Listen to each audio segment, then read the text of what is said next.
Just when it seemed like the long and chaotic fight over SNAP benefits was finally over, a major twist has reignited uncertainty for millions of Americans. The Trump administration has officially appealed the federal court order that required the government to fully fund food stamp payments for November, a move that could once again delay or reduce critical aid for more than 42 million people who rely on SNAP each month. The appeal doesn't automatically stop the judge's ruling, which still directs the USDA to issue full payments by Friday, but it does ask a higher court to review the case and potentially put the order on hold while arguments continue. This development comes after weeks of confusion and frustration following the government shutdown that left SNAP without its usual funding. When appropriations expired, the USDA initially said no benefits could be distributed at all, then shifted course to cover about 65% of payments using limited contingency funds. That plan sparked outrage and multiple lawsuits, leading to a federal judge in Rhode Island, William McConnell, ruling that the government must pay 100% of benefits. Calling the partial plan both avoidable and inadequate, he warned that anything less would leave families hungry and overwhelmed, food banks already struggling with record demand. The administration, however, argues that the court overstepped its authority by forcing the use of money not approved by Congress.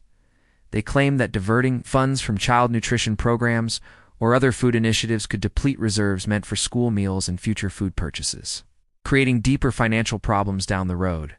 From their perspective, this isn't about ignoring people's needs, but about protecting the law, maintaining fiscal responsibility, and preserving Congress's power over spending decisions. Supporters of the administration say that allowing a judge to dictate how federal funds are used sets a dangerous precedent that could undermine the entire budget process. Critics, on the other hand, call the appeal unconscionable, saying it prioritizes legal technicalities over human lives and turns hunger into a political bargaining chip. Meanwhile, state agencies are caught in the middle, scrambling to adjust benefit systems that can take weeks to reprogram. While food banks and local charities report surging demand from both SNAP families and federal workers who've gone without paychecks during the shutdown. For the millions of households waiting for answers, the situation remains tense. If the judge's order stands, full payments should reach recipients soon.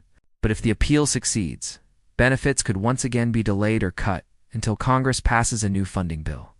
Beyond the immediate crisis, this battle has become a larger test of how far the government can.